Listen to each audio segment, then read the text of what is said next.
I think we've had a decent amount of time to determine where the Pixel 10 Pro stacks up and what to expect from these devices. If you've been waiting, I think here's everything you need to know after spending an extended period with the Pixel 10 Pro and Pro XL. If you're enjoying this Pixel content, then please take a second to tap that subscribe button. We're nudging right up against that 400k subscriber barrier, and with your support, it really does mean the world to us. Looking forward to seeing you around in the comment section. Cheers, and I'll speak to you in a second. So I switched between the Pixel 10 Pro and Pro XL, plus a few other phones for a little while now since launch, and while I love that larger form factor, I think the regular Pro might be the one that I would recommend to most people out there. It's a good size, it's easier to hold and maneuver, but I know that the bigger screen is better for legibility and lots of other applications you might want to use. For me, the screen, it's gorgeous, but if I were being hypercritical, I would really love the bezels to start shrinking on Pixel phones. It is a major nitpick, but I do think it's an important nitpick. I just want a little more real estate, as the adaptive tone is so damn good here. There's not a single bit of content from video to web pages that don't look better for me when the bezels are almost non-existent. As I say, it's a major nitpick, but the bezels aren't all that distracting. My advice for any prospective Pixel Pro buyers is to pick a color that isn't too garish. I think that derived or drove my choice of get the lime green version of the Pixel 10 Pro, as I actually fell out of love with the hazel model last year, but I do think the moonstone is certainly a better choice. However, the obsidian might be the play again. It's a classic that in some ways I wish I picked, but alas, hindsight is 2020. There aren't many cases that color match the brighter tones, so I do think get a clear covering or the official case if you want a little bit more of a cohesive look and feel. That also leads me to MagSafe or Pixel Snap. Is it a killer edition? I would love to say yes.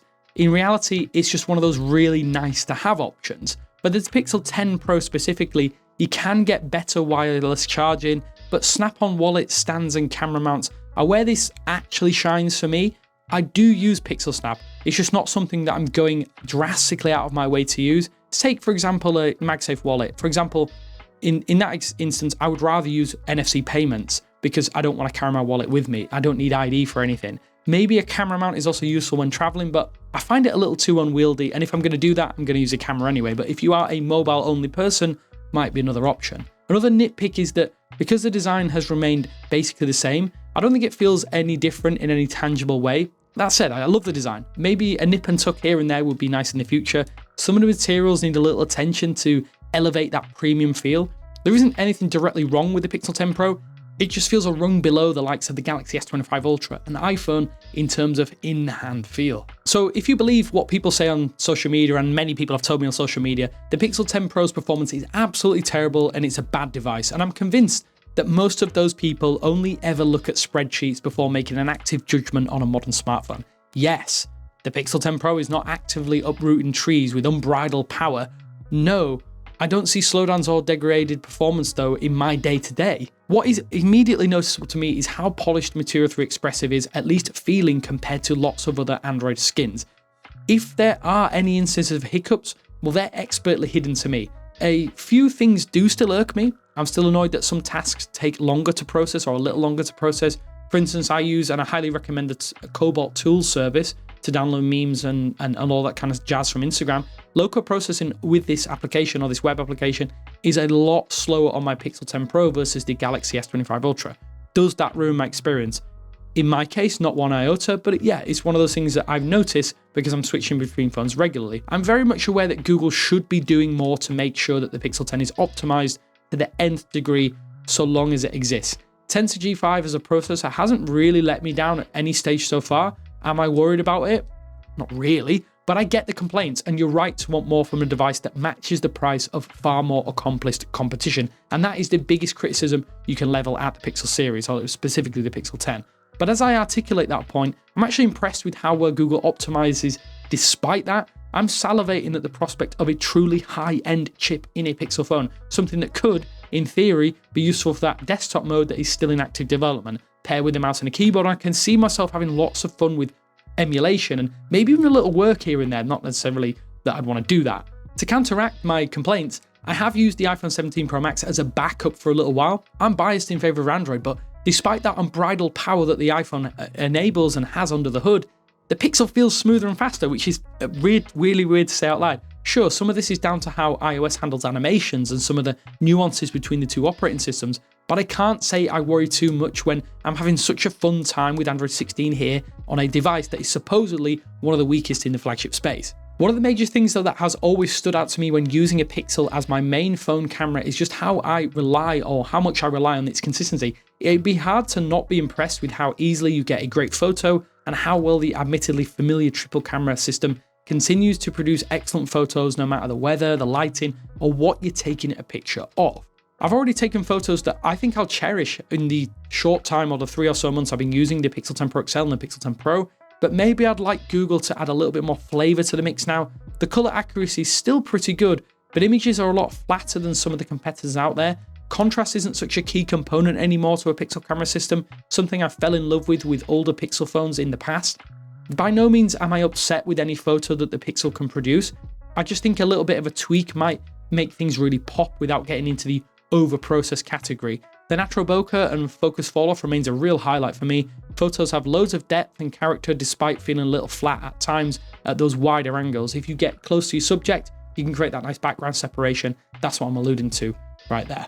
My advice would be to experiment with the 5x telephoto as well. It's exceptionally well tuned and photos look great with superb background compression and tack-sharp subjects. Yes, there are better and bigger camera systems out there from the Chinese OEMs, but this is something that you should play around with what we have available, and what we have available is pretty darn good so far. ProRes zoom is also something I never thought I'd be recommending for people to play with.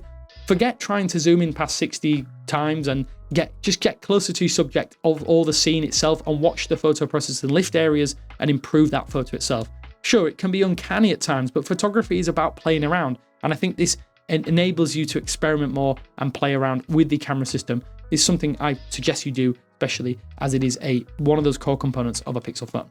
Even in video, I don't think it's really let me down at any stage so far. I don't really record all that much because I do have a dedicated camera, but it's still very good on the Pixel, and don't let anyone tell you otherwise. For short clips, why would you be mad? Video Boost isn't the ideal solution to cover some of the blanks that are left behind, but at least it helps reduce the on-device workload, which is something that a lot of you complain about anyway, with Tensor not being as powerful. Some updates have improved other options like night sight video to the point where I can actually recommend using it when it starts to get dark. Yes, video's not perfect on the Pixel, but it's still pretty darn good, especially compared to lots of others out there. So far though, I've yet to be blown away with the Pixel 10 Pro and Pro XL when it comes to lifespan. For me, they're decent, but not quite amazing. For me, when I'm using this though, I'll get almost 2 days of super light usage, but how well that internal cell will hold up is basically anyone's guess at this point. So if you're wondering what I'm talking about or I'm about to talk about right here, before the October OTA, my phone was showing 99% battery health. I've reset the phone a few times, it kept showing 99% battery health, but as soon as the October OTA arrived, it showed 100% battery health again, and there were a few complaints, very few and far between on social media and on Reddit, of people seeing even as low as 97% battery health on their devices. I'm guessing this is a software bug, but it's still a concern, so yeah, let's get back into the video. I'm hoping just it's an issue with how battery health is reported in the settings application rather than being a hardware fault on my unit. One of the saving graces is that reports of similar experiences are not necessarily widespread. Fingers crossed though, this doesn't become a common problem, as I do think it could have a huge impact on lifespan long term, and it may leave a bit of a black mark against this device for potential buyers. The Pixel 10 Pro has become a bit of a mainstay in my pocket, which as I alluded to in my 30-day overview, I really hadn't anticipated ahead of time. I'm content with this phone, not necessarily blown away, and I can't hand on heart say that the Pixel 10 Pro is the best Android phone of 2025, because that would be a lie. That honor, I think, still belongs to the OnePlus 13, as it just blew me away in almost every area, but there is a reassuring experience with the Pixel that is like putting on a really comfortable pair of slippers. If you've ever used a Pixel, you know what I'm talking about. Sure, there are more jazzy, colourful, playful and sporty footwear options out there, but these slippers are just really cozy and comfy, and it's hard to switch away from them. I have to say, with the Pixel 10 Pro and Pro XL, they're fine phones. They're not necessarily the best. I think these are some of the best that Google's made, which is a contradiction in terms, but it is a solid option for anyone who doesn't want to pay full price, get them at a cheaper price point, and I think you'll be happy with what they have to offer. Let me know what you think though of the Pixel 10 Pro and Pro XL down in the comment sections below. Have you used them? Have you abused them? Have you bought them and traded them in? It's been a little while since they've released, and I know a lot of people have different experiences, but it's always interesting to hear what you've done with these phones. Let me know down in the comment sections below. Thanks for watching. Hopefully this has helped you out, and I will speak to you later.